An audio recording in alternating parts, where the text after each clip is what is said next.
Many small children are suffering. They are in need. Nobody is helping.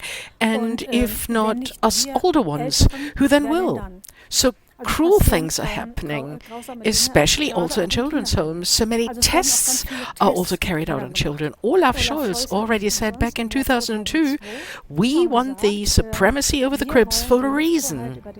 That was the goal, and they have achieved that, because families from whom children have been taken away are practically at the mercy of the state. This means that it is now also a weapon of the system to act against critics of the system, either by threatening them or actually taking away their children. Exactly, that's the way it is, yes. Child abuse, child trafficking, arbitrary child removal. The perpetrators are among us. The next victim could be from our own family, and yet we do not speak about it. The disgust is too great, the fear is too great. So many who raise their voices against these atrocities had to pay for it. They were threatened, beaten, locked up, or even murdered.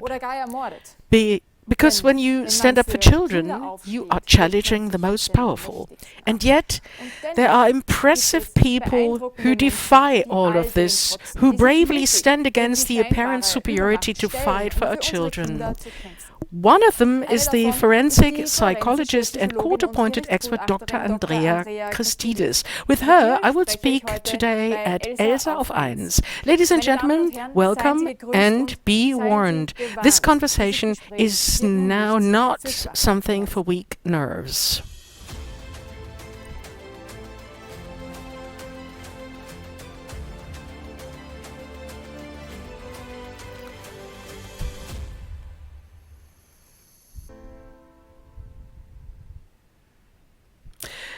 Dr. Christidis, welcome to our studio. Thank you for having me. You write, my intention is to bring the taboo subject of sexual violence against children, child trafficking and any other form of exploitation of children out of the dark silence corner.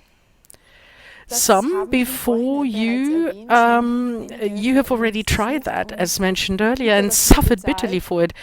And they were silenced in various ways. Why aren't you afraid? Well, on the one hand, it is true that fear is not a good advisor, and if you are afraid, you're incapable of acting. I'm now 66 years old, I will turn 67 this year, and many children are suffering. They're in need, no one is helping, and if not us older people, who then will?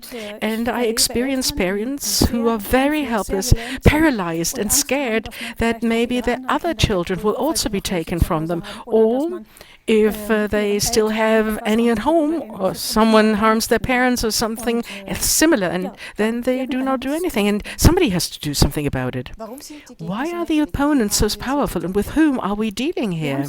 We are dealing with government agencies on the one hand. I would like to explain it briefly. The Youth Welfare Committee consists of politicians and paying authorities that work together at the same time. Funds are annually allocated in the Budget Committee for children's home placements, as mentioned in the supervised facilities, but also for foster care placements. Then there are framework agreements with these paying authorities, and these places then have to be filled somehow. That's one point. If the funds are not used up, the taxpayer naturally asks, why did you spend so much money, budgeted so much? And then there weren't that many children at home, so there's also a certain pressure behind it, on the one hand. On the other, that one children's home after another is being established. The pressure of society through the media, which keep saying, look, little Dennis was found in the refrigerator, and there's another child who died in Hamburg because foster parents left a substitute for drugs accessible, and the child drank it. It should be tested once because their own parents were heroin dependent, and then the idea was for the child to go to foster parents who lived in the same environment, but who were in the methadone program. The idea was to test whether this works. So many tests are also carried out with children. That's one point of the powerful. But we also have completely different things that are long known, such as the studies of Professor Dr. Helmut Kendler, who for over 30 years placed street children with the help of youth welfare officers across Germany, not only one youth welfare office, with convicted pedocriminals in high positions. This does not come from me. This is what the Hildesheim study says, that you can download from the net on Google. You can simply open it and read it. That means dignitaries use children. The same happened with children who were evidently sold by this NSU trio. The matter was not pursued any further. On Arte Zschäpe's laptop, there were incredibly many child pornography files, and nothing was done. These are definitely people who could be considered as witnesses, and 7 of these people have died. It was not just about right-wing extremism or bank robberies, it was also about child trafficking in this case. And the political scientist, I think he is a political scientist, Hajo Funke, he's quite well known, said along the lines, I can't quite remember the sentence, in an interview he said, he advised the NSU investigative committee, children were introduced by this NSU trio to gentlemen in high positions. It's always the same. It's always about people in high positions who will not be further prosecuted. If you have a normal guy, let's say a worker or someone, let's say a team coach or something like it, who doesn't have a say, he will be put on the pillory, but all in high positions are spared. That's unfortunately a point, and that's also known from the Epstein files. That is known about Dutroux. In the Dutroux case, 27 Crown witnesses have died. I now heard that this number has supposedly risen to 30 now. I've also read this. It is incredible. This is not further investigated, not pursued.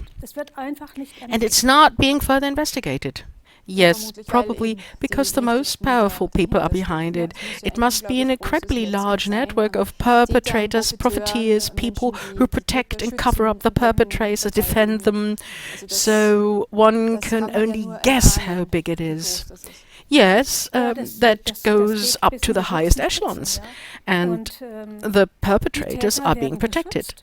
The files of the NSU investigation committee have been closed for many, many years, not accessible to the public. The Epstein files, where the list is supposed to be published at least now by Trump, he promised.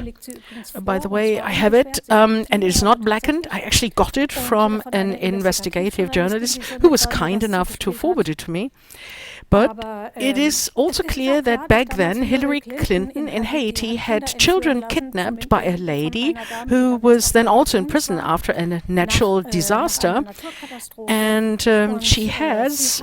These emails do exist. I have them too. When you want them, she has exchanged emails with this kidnapper and has negotiated with her about the transportation costs of the children, who she would like to have in her children's homes. She has a foundation with children's homes in Hillary Clinton, and she wanted to have them taken there. And this was made public by Julian Assange, so that you can assume that not only the publication of war crimes by the Americans played a role, but also the publication of Pizzagate, if you so will. That was also part of it. Many would describe this as a hopeless situation now, that the most powerful are really involved and the witnesses often die, just as you have now described it yourself. Why do you still have hope there? I do not have hope at all, but I can't stop either. So, I mean, let's say, those who don't try to fight have already lost. And it's about children here. It's about helpless individuals. And if no one takes care of it, it's already bad enough, I have to say, that children, not only in Germany, but also in other countries, simply do not have a lobby. And I find that really terrible. I have 3 adult children and 7 grandchildren myself. And of course, I feel called to do something about it, yes. Keyword hope. Many now have hope through the revelations made by Elon Musk about Great Britain.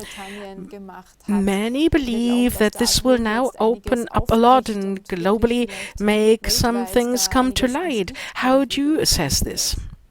It's very difficult to judge that. So what initially annoyed me, allow me to say this, now we have this super rich man here who is in charge of the publication, and these had been done by others before. For example, Sabine Goyo-McNeil has already pointed out many years ago that children, for example, in Hampstead, were subjected to an incredible, terrible sexual abuse, ritual abuse and satanic abuse.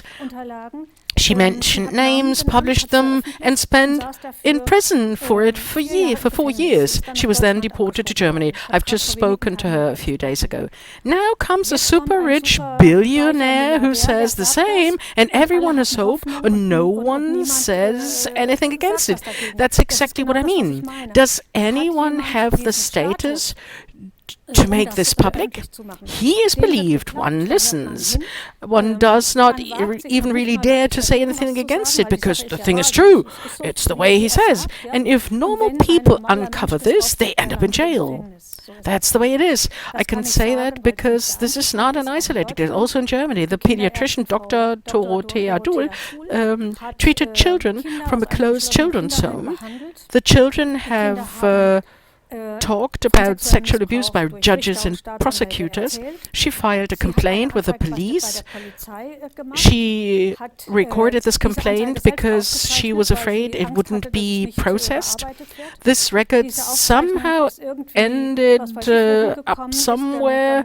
Then her recording ended up on the internet. She didn't know at all how it happened, how this could have happened. She has absolutely no idea about Telegram channels. There were 2 people who set up her Telegram channels, and because she can't do it. She is in the generation I'm also in. I couldn't have done it myself either, to be honest. And this woman was beaten up in front of her own front door initially. Then she did not stop. She continued to report about it, however, without revealing any names. I've also watched the videos. I didn't hear any names. And then she was in pre-trial detention for 1.5 years. Was released about 3 or 4 months ago.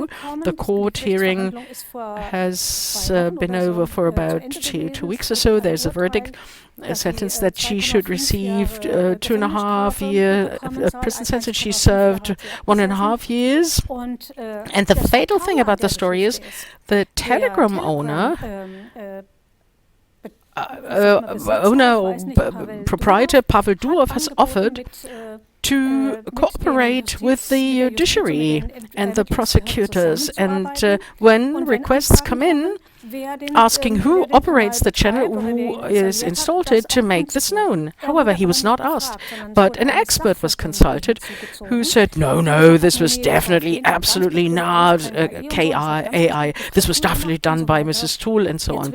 Now we know through Fernuni Hagen University, which already conducted a study in 2016 on court-appointed experts and found out after a benevolent examination, they write this themselves in their study, that at least 50% of the expert opinions were not usable. Professor Dr. Ursula Kresser of LMU Munich conducted almost at the same time a similar study asking experts whether they agreed with the trend that the way expert opinions were to look like was predetermined by the judge, and about 50% that this was exactly the case. This means instead of having a clear, verifiable investigation, meaning that Pavel Durov was interviewed, an expert is recruited who is just so easily influenceable because they want to earn money. Of course, I can't accuse them of this, that's clear. But it is very dubious to me to proceed like this. So she has uncovered some networks that involve judges and the like. Yes, exactly. Exactly. Freemasons and church members and so on. Yes. She has uncovered a whole lot, has also talked about it. She has talked about it again. That's why they naturally want to have her out of the way. Exactly. That's the point.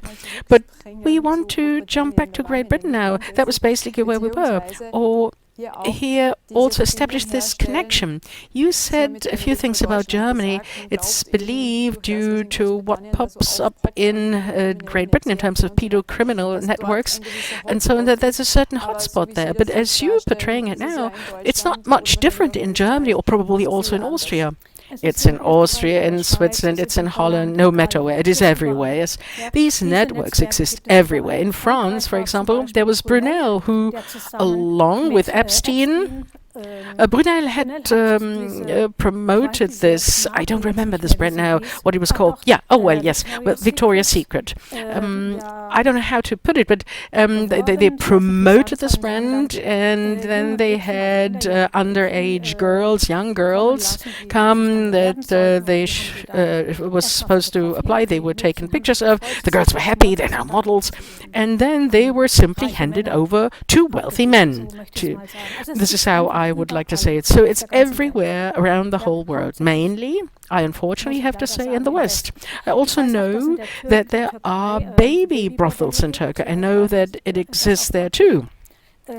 There's simply no respect for children. And unfortunately, fact is that in many Arab countries, girls can already be married at the age of 9. This is simply considered normal. That is terrible.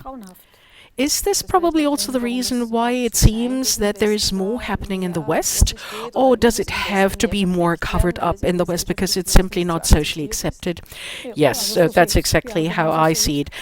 Because there is so much is irresponsibility at all that leaves me speechless, because children should be protected. Children have, I would say, at least until the age of 18, I would rather say until the age of 21, they don't have a fully matured brain at all, and the hormone development and so on. This is all not finished yet.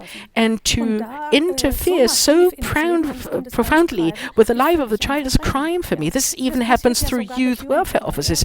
There is this so-called experiential education, and people say, yes, some children are so difficult, we're now taking them to Spain, to Greece, already to Siberia. In the district of Gießen, a boy was taken to Siberia because he was just difficult.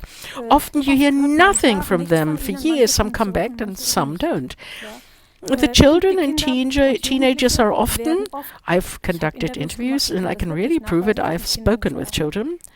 They're sold on plantations as cheap labor.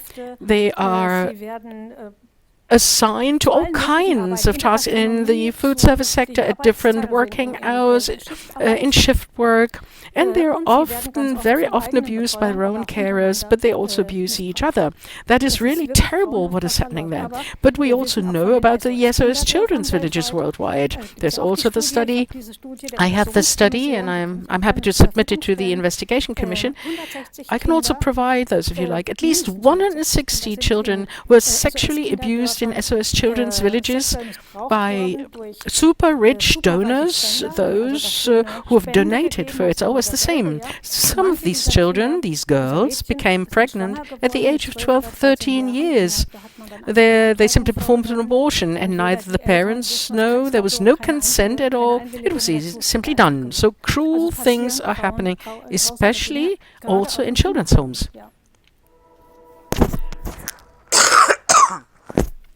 Time to wake up with our carefully selected books of Auf Eins Shop. Get the decisive knowledge advantage.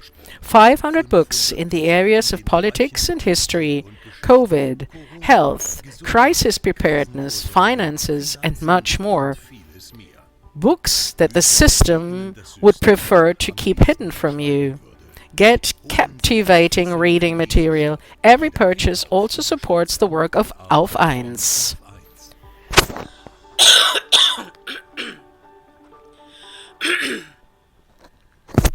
Being informed early is crucial. Education can save lives. This is only possible with your donation. Together against uniformity and propaganda, we broadcast, you donate.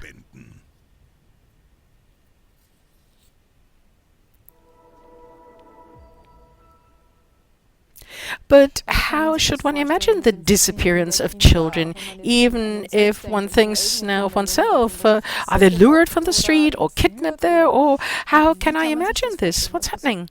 Well, so for one thing, when children and puberty, and I start talking about the children from the age of 12 first, and you have to differentiate there. There are many children who want to break free from their parental home, become defined, as is the case then in adolescence or before adolescence. They then become sullen and stop, and so the child welfare officers often go to schools as well as pro familia. They actually do these sex education lessons. So now if you have trouble with your parents, come to us. And then if they're not allowed to do something, they get angry and think, now I'll give it back to my mother, my father. They contact the youth welfare office, whoosh, they're accommodated somewhere according to their own requests, they say, and they cannot foresee these consequences at all. That's one point.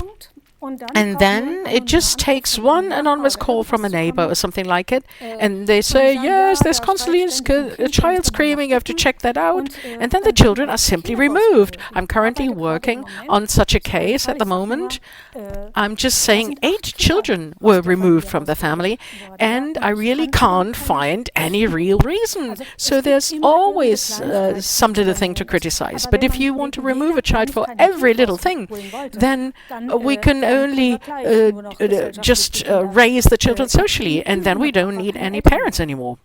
Okay, then let's continue talking about child custody or removal. You take care of, as you already mentioned, many cases have already been examined as a court expert in over 1,000 instances and found that only a single-digit percentage was truly justified in those cases where the children were removed. And you even go one step further, saying that there's a system to it. It's about power and money, and often about pedocriminal networks. Can you explain this further? It's incredibly difficult to fend oneself against youth welfare officers. The youth welfare officers simply claim a danger to the child's well-being, saying the child is neglected, the parents are overwhelmed. Now please explain what overwhelmed is. I can be overwhelmed if, for example, one of my parents has died, when a child is seriously ill, when I'm going through a separation from a husband or partner, or I've lost my job, then I'm overtaxed for a while. That happens, or an illness. To then remove the children because there's this temporary overtaxation, and the worst thing is actually that most parents who had their children removed tell me they sought help from the youth welfare office. They said they needed some support, they weren't putting up with it at the moment because this was the issue before. Yes, they had problems before, and they thought they get help, and then the horror started. Exactly, that was the case many times. And then there's usually socio-pedagogical family support service providers who come to the family, and what they do by and large, not always, but most of them, they write down what the parents do right and what they do wrong, mainly what they do wrong. When you read these reports, and I have read many, they look like Stasi reports by these IMs. So that really shocked me. This is about spying on families. Nothing else. Total control, basically. But also during the COVID period, when parents did not want their children to wear masks for so many hours or get those swabs inserted into their noses by non-professional staff, who were not properly informed about these swaps, then this was already a problem. Then school said that this child should no longer attend school. They didn't let them in without a mask. That was what it was like, and without the test. And then they said the child is not going to school. And that's why the Youth Welfare Office has to intervene now. So insidious. Everything is just always turned upside down. And the problem is we have with a paragraph 8a of the Social Code 8, this is the protective mandate of the youth welfare officers, we have something that was always considered unprofessional, and that is a reversal of the burden of proof. This means not the Youth Welfare Office has to prove that there is a risk to the well-being of the children, but the parents must prove that this risk is not present. And now try to prove to someone that you're not an elephant. During COVID, there were especially many families affected by child removal. Yes, there were incredibly many families affected. There were a lot. I know that there is a whole group of parents in Berlin, also elsewhere, but Parents Association formed with the name Parents Stand Up. They are cooperation partners of Axion Resist. I founded that in February last year. A long story I don't want to tell what happened there, but parents who stand up for themselves are being attacked. One must see it that way. A lot has already come to light about COVID, or much has been found out, that the mainstream and politics were wrong, and yet many there have not gotten their children back, or have they? Or what is the situation now? Yes, many did not get their children back, exactly. And in one case, I don't want to tell individual cases now, but just as an example, I have a woman in the far north who had 3 children removed because the children were said to be lonely. She was not sending them to school anymore. They had no social contacts. They said this was during COVID. Now it's all over. Now people simply say, yes, she was to blame herself. She does not recognize the Federal Republic. They said she was a Reichsbürger. This is done very, very often with parents. I had another mother who had 6 children removed, single parent. She was also accused by the Youth Welfare Office in the same way. Fortunately, the children were returned, but it was a tough battle. So this means that it is now also a weapon used of the system, either by threatening them or actually taking their children away. Exactly, that's right. So you experience this more constantly. I know of a case in which even the lawyers of the state of Hesse wrote that a father didn't have to wonder that he was not getting his children back, considered his attitude, his mindset, completely openly. It is often like this in relationship disputes or marital disputes, that if one partner has the wrong mindset, that he or she has already lost anyway in front of the Youth Welfare Office or in front of court, right? Yes, that's exactly right. Who is a critic has a problem, generally. This is evident with Rainer Füllmich. You can also see it with doctors. This sounds terrible now, the way I say it. I'm not blaming anyone, but I was so grateful when suddenly the doctors went up on the barricade, so for example MWGFD, and said, can't be acceptable with these vaccinations, they're not tested sufficiently. The thing with the mask, this is harmful to the children, also for adults of course. And then we had Professor Bhakti, who was suddenly charged with incitement to hatred, Ronny Weigel, charged with having issued false mask certificates, etc. Since then, all this madness, sorry for calling it like that, suddenly got a face, because doctors have a different lobby than children. Suddenly one also looks a bit more at the children, because one notices something is not right in this country. So this is just one aspect of it, saying critics of the system are being threatened with or really having their children removed from them. And the other thing is what you mentioned earlier, that this is systematic, and that it's about power and money, because somehow one wants to reach the children of families. Please explain this in more detail. I would like to come back to it. On the one hand, parents are responsible for paying for the accommodation of their children they do not want. They are seized until the seizure exemption threshold. I've had many parents who lost their cars because of this, lost pretty much everything. Then the children are often taken to facilities hundreds of kilometers away, so that the parents often cannot even visit their children anymore, until they then lose their job and somehow turn to charitable organizations so that they get paid for the costs to be able to visit their children at all. That's the one point. So the parents are completely ruined. And if they're still rebellious, then they're simply psychiatrized. You wouldn't believe how many expert opinions I do. I often review expert opinions. I also write some expert opinions on requests from parents myself.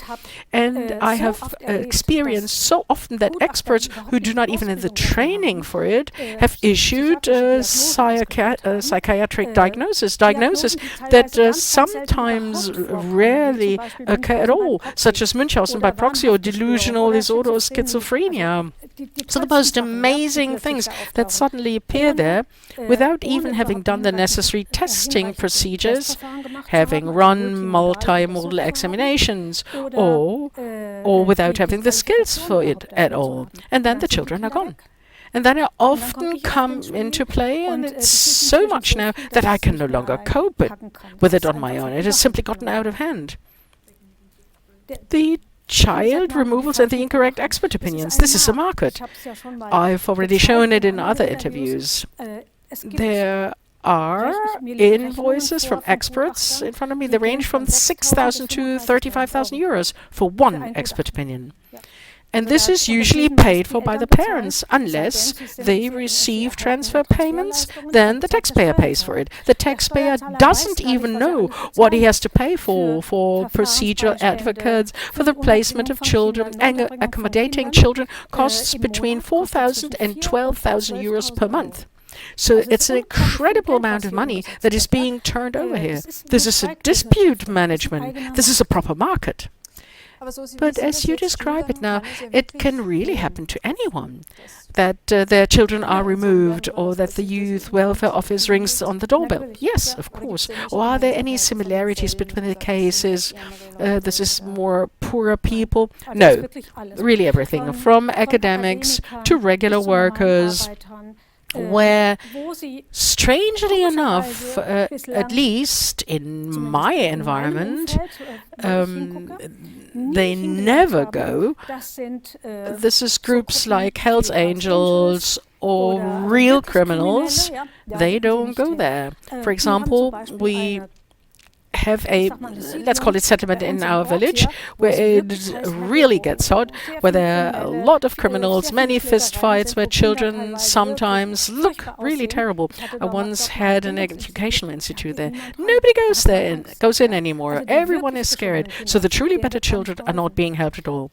So another very important point is that for about 3 or 4 years now, fact is that when mothers suspect that their child is being sexually abused by the partner, be it the own father, the stepfather, or something like it, and then contact the Child Protection Association and request an examination, you can assume that it won't take long before they have their child removed and handed over to the suspected perpetrator. The point is, sexual abuse is, if there are no clear injuries and no genetic material is found, basically not detectable.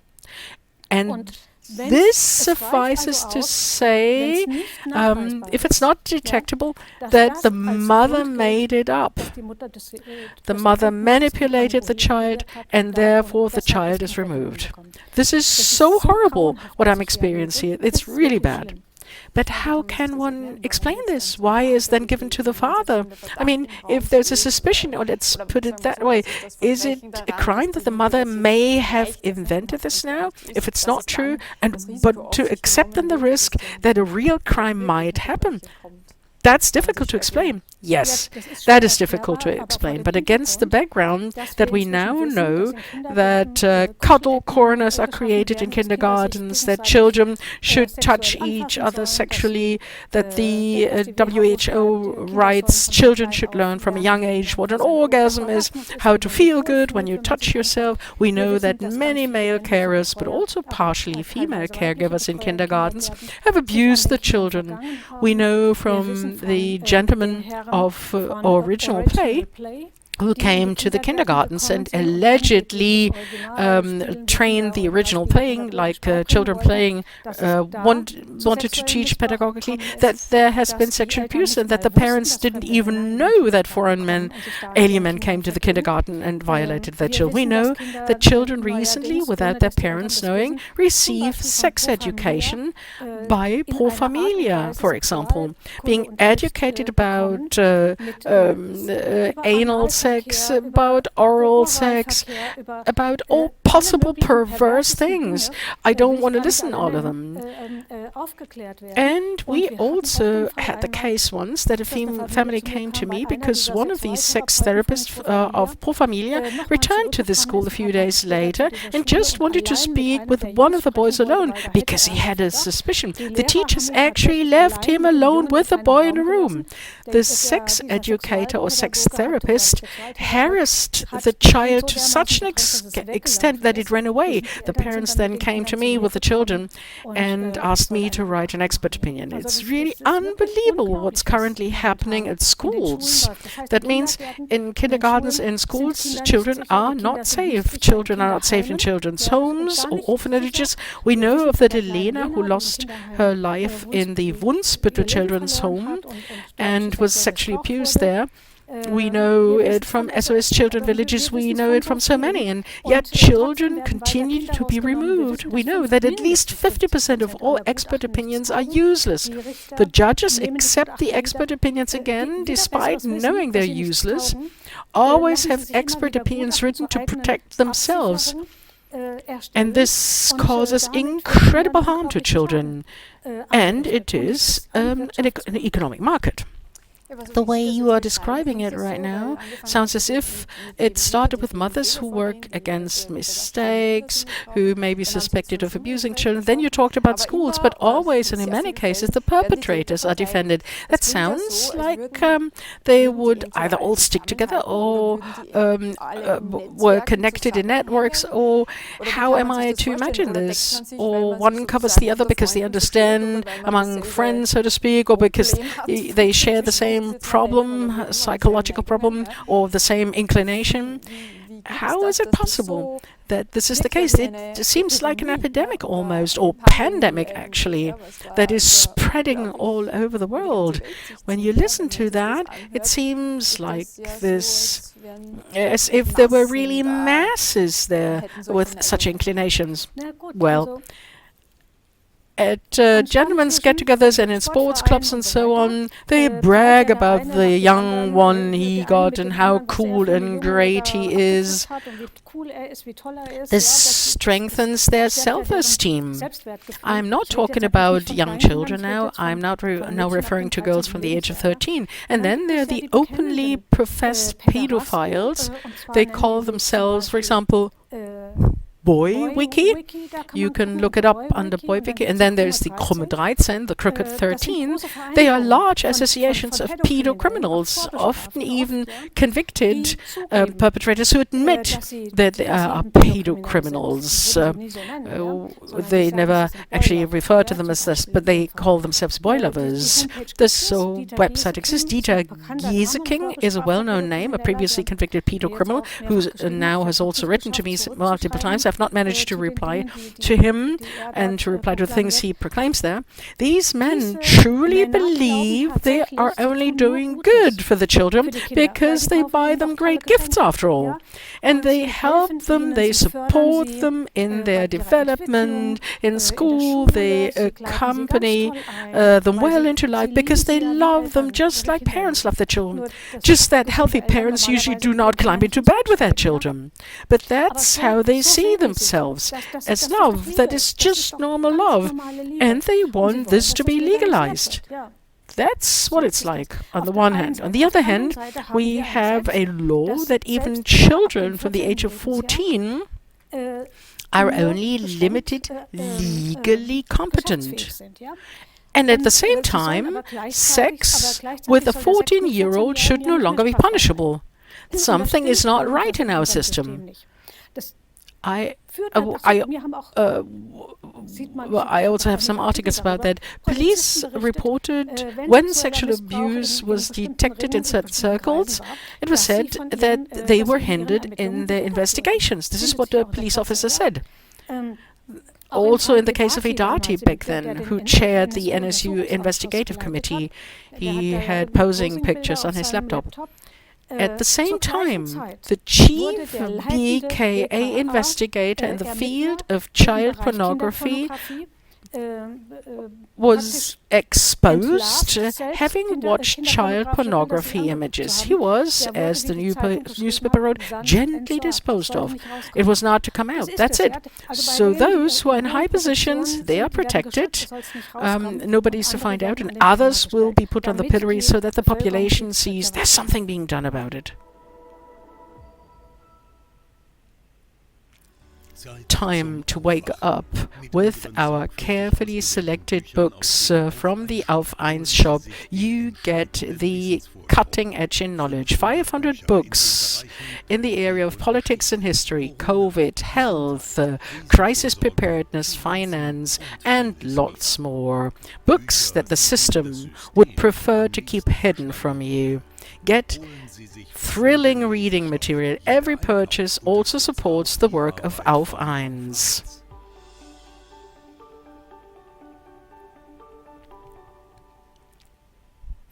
Being informed early is crucial. Education can save lives. This is only possible with your donation. Together against forced conformity and propaganda. We broadcast, you donate.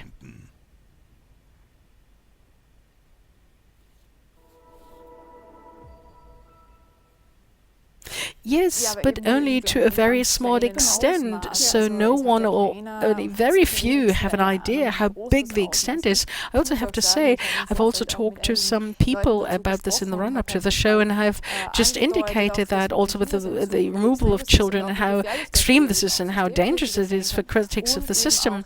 And I also referred to the multitude of pedocriminals who dwell among us. And if I tell other people about this now, then I often get, well, they don't believe me. So they tell me, yeah, why do we hear so little about it then? Then there must be thousands, millions of parents who should go to the barricades, especially in social media. It would have been really extreme then that the burden of proof pops up. Why is this not the case? In the social media, it is already present, but not in the so-called leading mainstream media. In the social media, it's already very present. There are all of these parent associations, for example, Eltern stehen auf, there's Father's Revolution for Children, there's the Mother's Lobby. Many associations do exist, but they just don't receive any attention. And it's true. It's not without danger. For example, I appear in front of a criminal court every year for 15 years, because of what I do. I have fantastic attacks. I just went through a court hearing again on Friday, and I'll have another one on Friday. We didn't finish, so we're continuing now. This is happening every year. Public prosecution does everything to silence me because... And that was the main point in this one case from the very beginning, because I was able to prove that a mother's signature in the youth welfare office of the Gießen district was forged, and that she had her children removed for that reason. A 3-month-old baby and 3-year-old son. She has not gotten them back. And the family, they are Italians, I was told. I grew up in the place where the children were housed.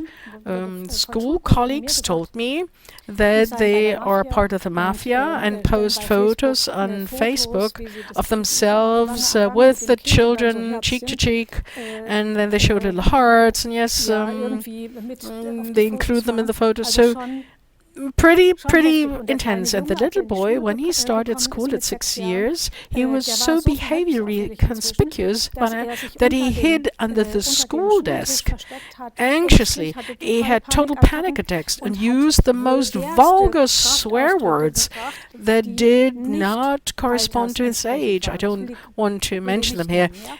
Really very bad, and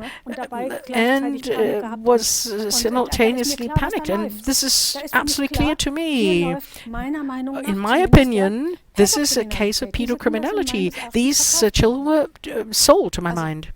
So the foster parents are in the mafia, right? Yeah, this is what I was told. I can't prove it, but I know that every year, and I can prove that because I've seen the file, that every year they drive to, what's the name of the place in Italy where Drangheta is? I can't remember the name, sorry. In any case, there is the Drangheta that is a well-known, Calabria, yeah. They go on vacation several times a year there, and the children, yes, at least the boy. I never heard of the girl again. I know from the boy that he's completely behaviorally conspicuous, was not all suitable for proper schooling, and was already administered psychotropic drugs at the age of 7 to be able to function somewhat normally. You just talked about a 3-month-old baby being taken away from the mother. This is not an isolated case, and Dr. Magister Josef Meitz, who handles many cases like you, he also writes on his website that babies are in especially high demand, that there's also money being paid for them, and that it is not uncommon for the babies to be truly ripped away from their mother's breast as newborns. So you can also describe this. What happens then to the babies? Why are babies so in demand? That sounds really disgusting. Well, babies are, it really depends on where the children are sent. So if the babies come to parents who do not have children, maybe the woman is dying to have a child, that's possible. But it's, of course, unacceptable that this child is therefore abducted from its mother to this end. She just pays a large sum, and yeah, this is the case with adoptions. And I know of many cases where the babies go directly to foster parents from the delivery room. Directly from the delivery room. And this is awful. These mothers, they are completely shattered. They can't handle it anymore because they had been anticipating their baby, and many go to hospitals far away, or they give birth with midwives now because they are afraid that someone might take their children, because Child Protective Services had already been visiting them during pregnancy. So what parents are coming up now, or they escape to France or Poland, because Poland is currently granting asylum to parents in Germany. Poland grants asylum to parents who still have custody or have just given birth to the mothers, and then they're relatively protected when they stay there. I have several cases there, and if both parents are in Poland, and not just one parent, then they are allowed to stay there. However, if a mother or a father takes the child to Poland, the other parent stays in Germany and looks for the child, then of course they don't stand a chance, because both parents naturally have a right to their children, and the child, of course, has the right to both parents as well. Well, it is generally the case, or is this what you perceive, that the demand for babies is rising so enormously? On the one hand, for many, many years, it has been uncovered that there are baby factories in Nigeria where women are actually held captive to give birth until the babies are born, babies that are then shipped to the West and sold. That's one thing. And the other thing is just that there's also a rising number of babies removed from their mothers. Why is this high demand for babies? Is it a rising figure, or is it just our perception? Both. Both is true. It is perceived more, finally, at last, but the demand is also increasing. Oh, we don't even have to go as far as Nigeria. The same happens in Ukraine. All the surrogate mothers who leave their babies there. And partly, people who've paid the surrogate mother do not even know whether this child is from the surrogate mother or another one, because they confuse them in the meantime. The same surface in Greece. I'm very often in Greece with my husband. We just found out that some mothers were being held there in a large residential block who gave birth there and had to stay there until giving birth. And they were also fed very well and so on. They also received money, and then they had to leave the children and go. And this is also in part happening in Poland, in Turkey. I know this coincidentally from a Polish investigative journalist who did fantastic interviews. I believe you find it online, or it's called In the Eye of the Devil, Im Auge des Teufels. Very, very well portrayed. He interviewed child traffickers, and they talked about how the babies, for example, are taken to Turkish baby brothels for men to indulge, especially really aggressive ones who wanted to release their aggressions. Some of them tried to tear off a leg or an arm from the children. Worse stories. And in case the children really survived somewhat, after a few years, they were throwaway children. They had their organs removed. It is so terrible, you know. It's known. I often cooperate, maybe you've seen it at our symposia, with the former State Criminal Police Office President Uwe Kanz, who very often, this is his main topic. This used to be his main theme, child trafficking. He was the LKA president in Thuringia and is now retired. But he also conducted a study commissioned by the European Union a few years ago. He said, here are the problems and something should happen now. And he says nothing has happened, despite my study. The number continued rising. Intervention is unwanted. It is politically unwanted. Now, fact is that there has been this major public case in Austria where a mother had the twins removed right after birth and also the 3-year-old child, and they were then distributed to homosexual couples. One also hears about these rainbow initiatives, that there's a shortage of children, so there are more and more families that are rainbow families who want to adopt children. Then there are children available, and especially babies are therefore sought after. Has this demand for babies also something to do with the fact that in 2016 or 2017, depending on the country, Austria or Germany, the adoption of children by homosexuals was made legal? That definitely has something to do with it. And specifically, so-called rainbow families are mostly very powerful, are often in very high positions. They also get things done faster than homosexuals who are employed at Aldi or whatever. That's common knowledge. That's what it's like. And we also know this from Comma 13. They say this very openly. Professor Dr. Ulrich Kutschere had a longer telephone call with Dieter Gieseking. He reported about it at our symposium. They say they just love the children. Yes, they are only doing good for them, so everything fine.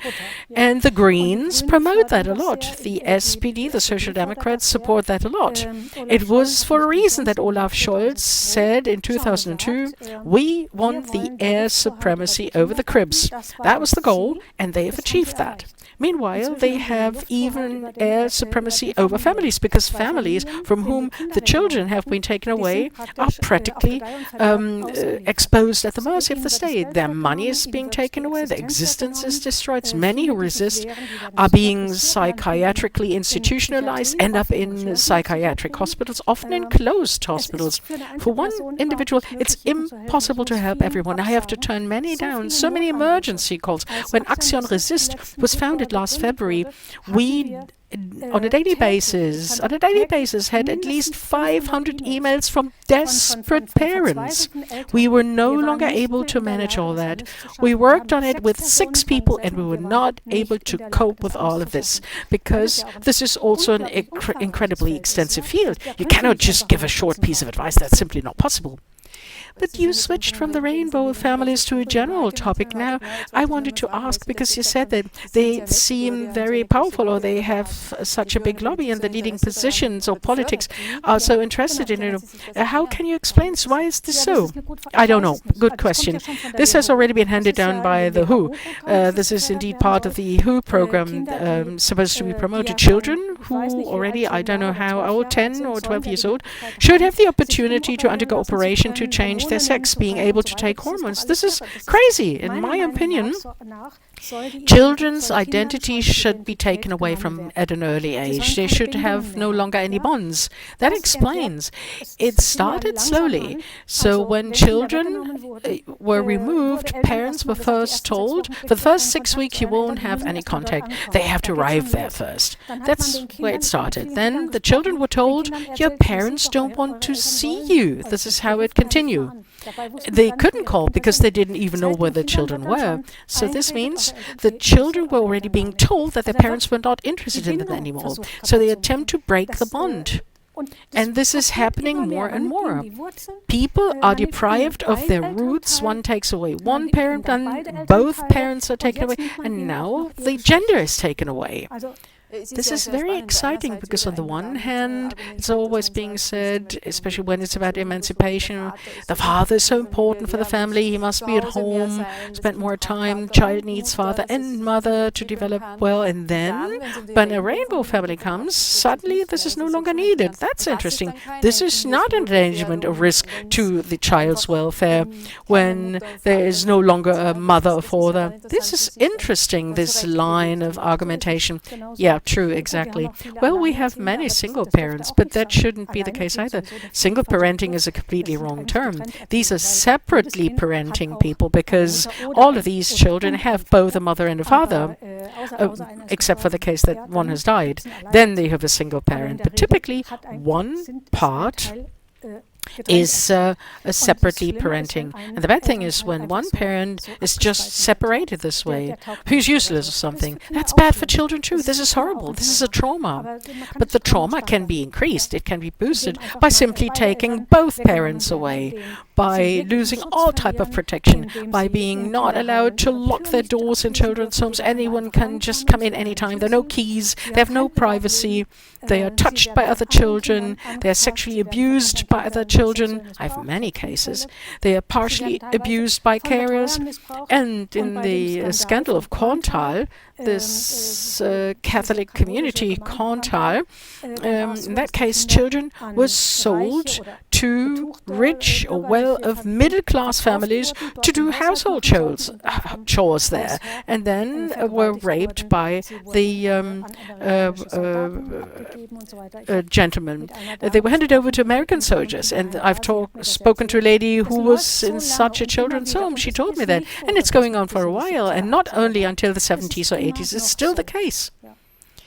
To me, it all sounds like organized destruction of humans, of nations. It's hard to imagine. It is truly sustainable. The families, the children are destroyed for a lifetime. I can't even come close to imagining how this feels. It's really intense. I also feel a bit nauseous now, I must admit. Let's maybe try to find a positive ending now, if this is at all possible. Can you protect yourself against it? Can you do anything about it? Yes, you can. If the Youth Welfare Office is knocking on the door, immediately go to a lawyer, have a so-called Schutzschrift, a protective letter prepared that is sent to the relevant court. With a protective letter, the youth welfare offices may not remove the children anymore without prior oral hearings. This is then no longer possible. And do you have to allow them in the house? No, you don't have to. In case of imminent danger, the police may come along and watch and simply break in. This is possible. But if you already have the suspicion, usually there's always a warning beforehand. Immediately get a protective letter. What parents should always do, preferably even before the child is born, make a will. which you would usually do anyway. What happens if I should have an accident, in coma, or no longer live? Who would take care of my child? And several people who are very well qualified, who are in a good position, who have enough space for a child, who have a good reputation, they should be put on the list and saying, this person is to become the guardian for my child. The Youth Welfare Office then has the duty, and the court as well, to check each individual on the list. And the more you have on the list, the better, because then they don't really feel like it doing that anymore. So before they leave, before they remove it, you first have to contact all of these people, right? Exactly. And this last will, must be registered at the register court. That is important. Then you have a registration number, and this provides the protection. That's the important thing. Many talk about the so-called parental will and do not explain the parents that this also has to be registered, because otherwise the protection does not exist at all. But with this protection, the local court knows when the Youth Welfare Office arrives and says, we have a decision without oral hearing, the child cannot be removed. The judge is always obliged to inquire with the register court beforehand, and if there's a will, then this cannot happen like this. Well, thank you very much. These tips are really worth gold. But this is the situation for Germany now. For Austria, you can probably say a little about this. But dear F1 viewers, we will certainly investigate this matter further and consult an expert on how to best protect yourself in Austria. We heard it once again today. Our children urgently need our protection. Let's not look the other way. Let's not remain silent. Let's look after our children and support them. Those who raise their voice against injustice. And with that, I bid you farewell, dear viewers. Until next time with Elsa on Auf 1.